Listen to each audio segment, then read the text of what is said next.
everyone, it's Jen again. I'm here with another Let's Play Renpy games first impressions video. So this week it's going to be Love Lost in Lunar Madness. This was a submission, I believe, to Otome Jam, Jose Jam 2025. It was made in Renpy.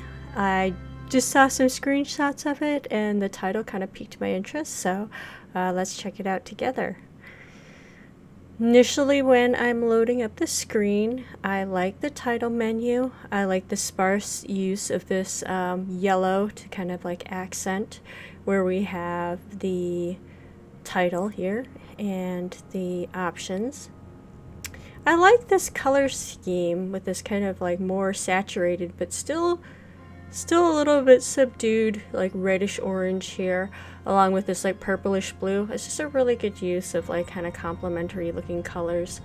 And I like the levels of everything. Like, this is not white, even though it looks pretty bright. And I think that's an interesting choice. Like, you maybe could go higher contrast, but I think it's interesting that they chose to go with more of an off-white than a true white. And I think it works. Clean font, a little bit of embellishments here and there to make it look a little refined, but not too overly ornate that it's difficult to read, so I like that choice. We're going to the preferences here with custom mouse.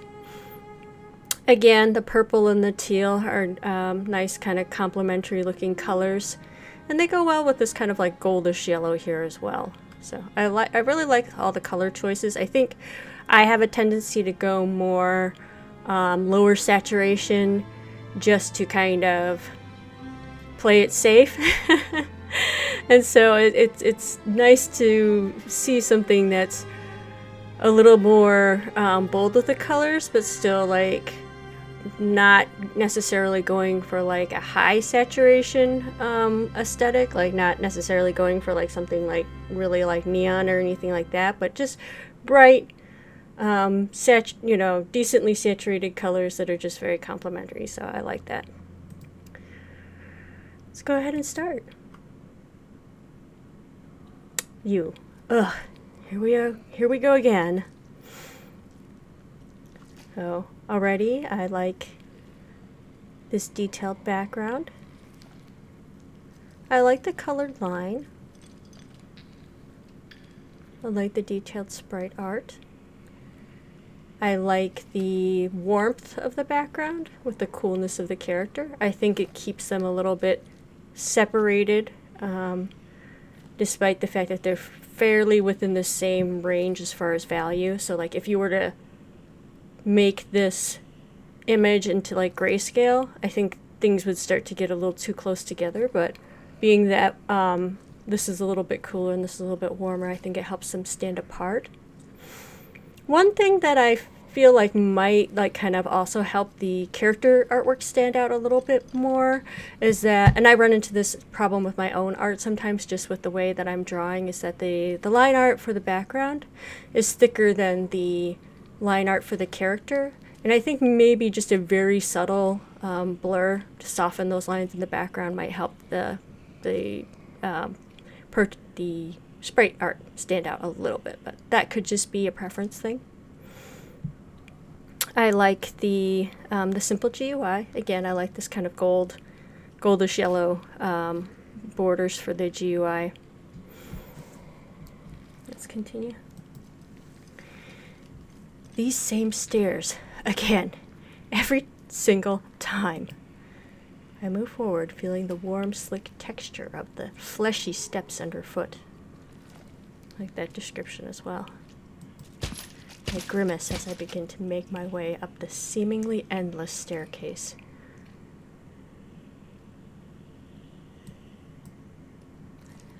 The grotesque squelch echoes as my armored foot presses into the bulbous pustule.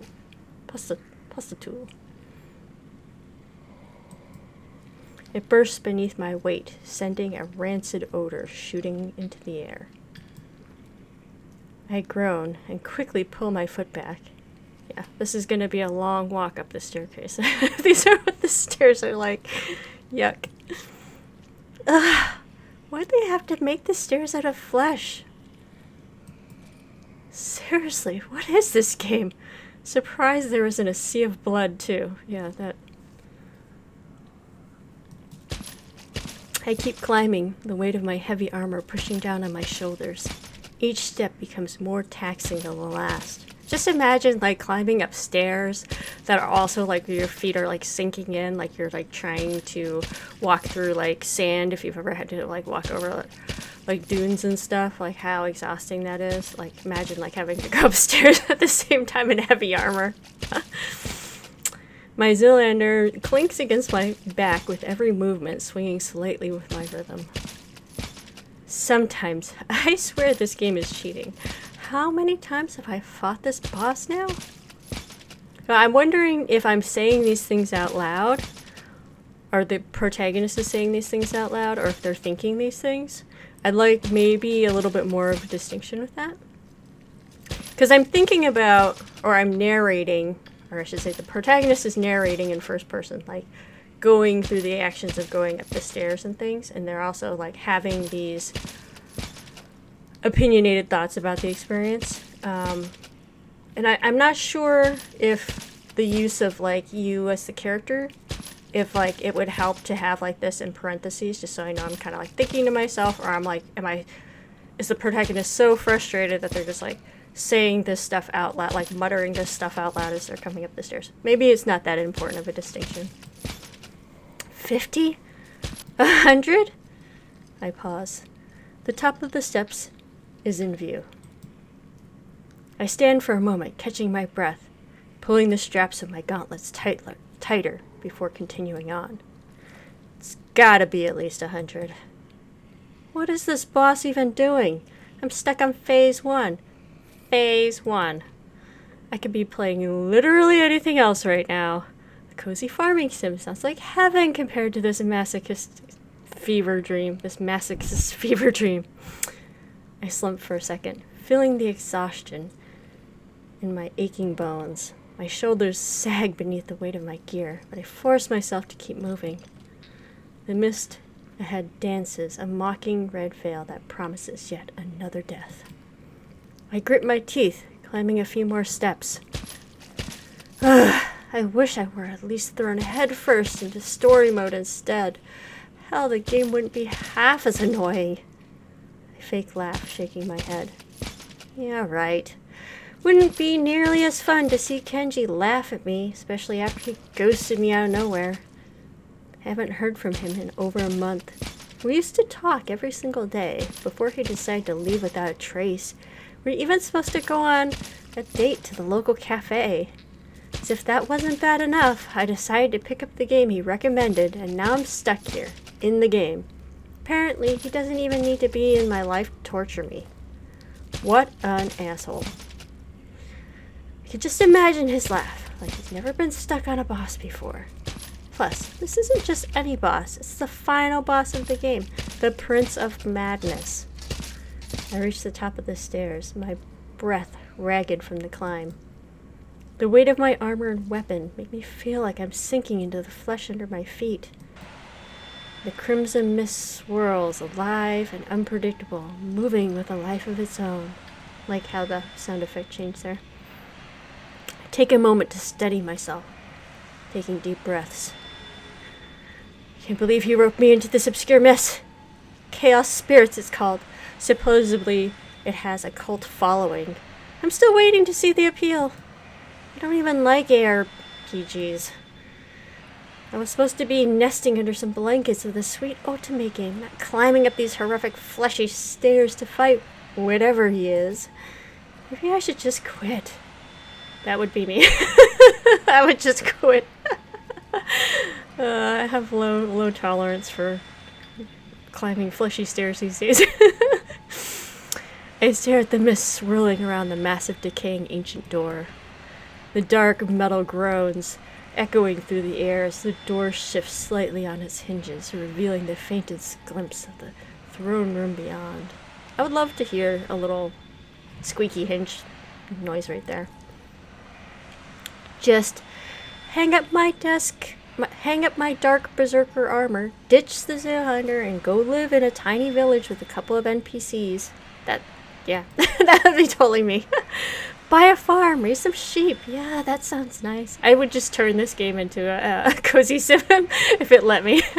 I'm like, oh yeah, I'm just gonna keep trying to grow my garden and fight off the zombies. Hunker down. Far better than whatever this nightmare is. I wipe the sweat from my brow, feeling the sticky heat of exhaustion beneath my armor. The pressure in my chest grows, but I lift my head high.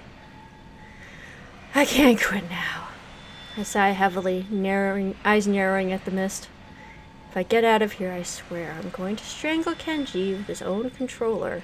I'm never taking another recommendation from him. Close my eyes for a brief moment, then open them with renewed focus. My gauntlet tightens around my weapon's grip. Take a slow, steadying breath, and my heart begins to pound as I step forward into the mist.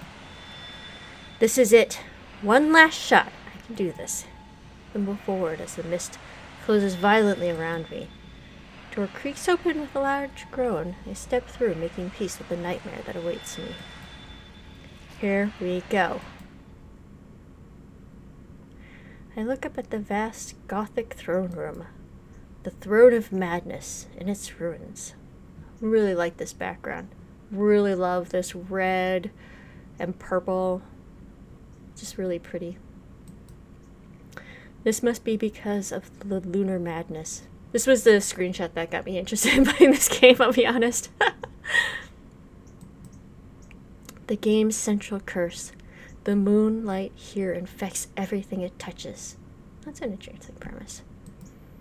It spreads like cancer, destroying everything it once illuminated. Low flames dance along the golden chandelier hanging high from above the room. It creaks as it sways from side to side, crooked and broken. Carved into the back wall are sharp, high-arching windows filtering crimson lunar rays. The moon hangs within view, and some kind of liquid drips down the panes of glass like tears. Maybe it is tears. In the center of the room, several pillars surround the dais. Dark, squirming tentacles rise around them, webs of saliva glistening in the dim red light. It's depressing yet beautiful, especially compared to the rest of this forsaken world. Oh, jump scare. In the center, atop the dais, sits a pale-skinned man dressed in a fine nobleman's garment. He reclines to the side, chin in palm, eyes half-lidded, a dead, emotionless stare that pierces right through me.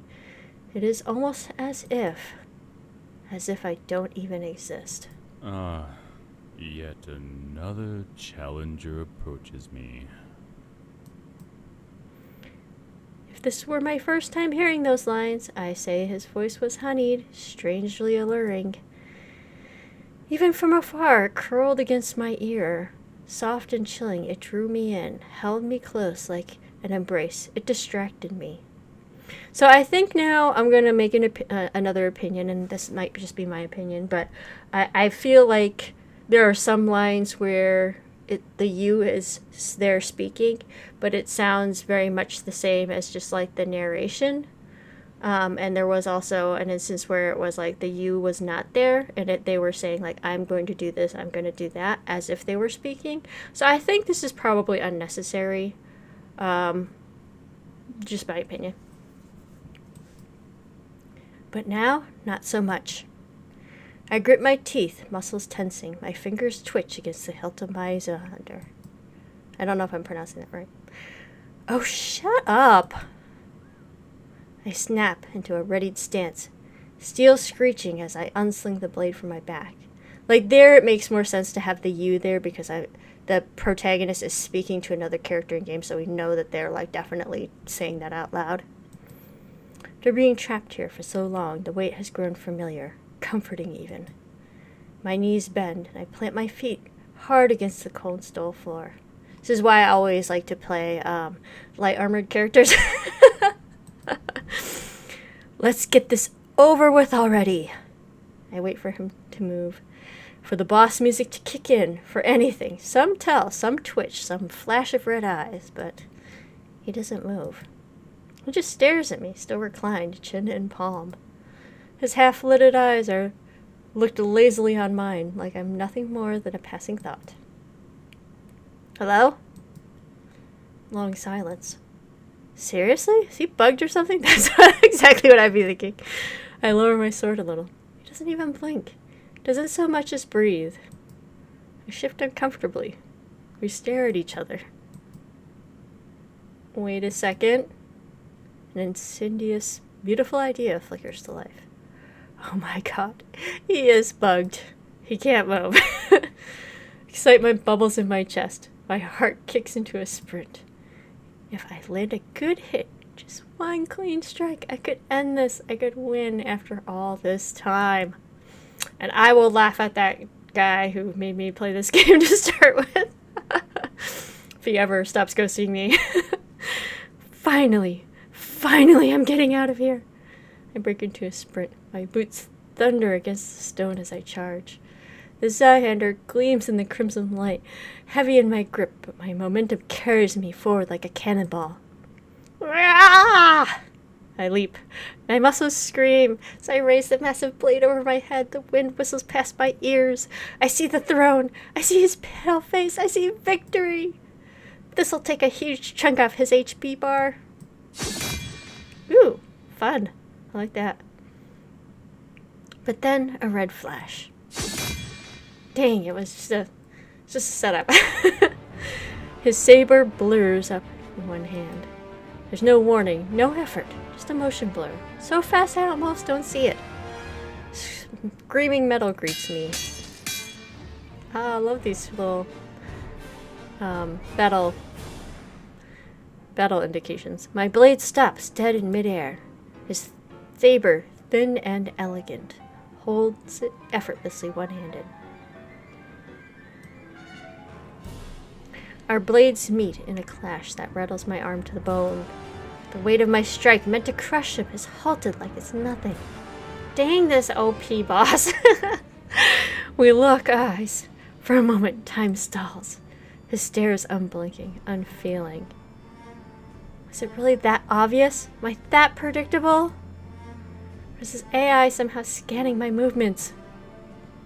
His lips part just slightly, with a voice like a low grind of shifting stone, cool, measured, and dripping with disdain. How predictable. Didn't you think I would see that coming? Yeah, so in other words, I am that predictable. I glimpse the faintest hint of a smile. I stagger. My breath catches. He said something different, something I never heard before. To unlock a new, rare voice line? Or could this be cut content somehow? His stare cuts straight through me, and every hair on my body stands on end. He breaks the clash with a casual flick of his saber and sends me sliding back.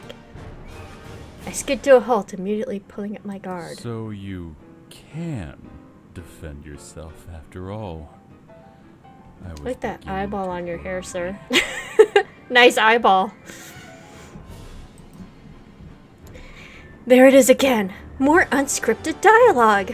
Okay, now I know that wasn't a canned line. Congratulations.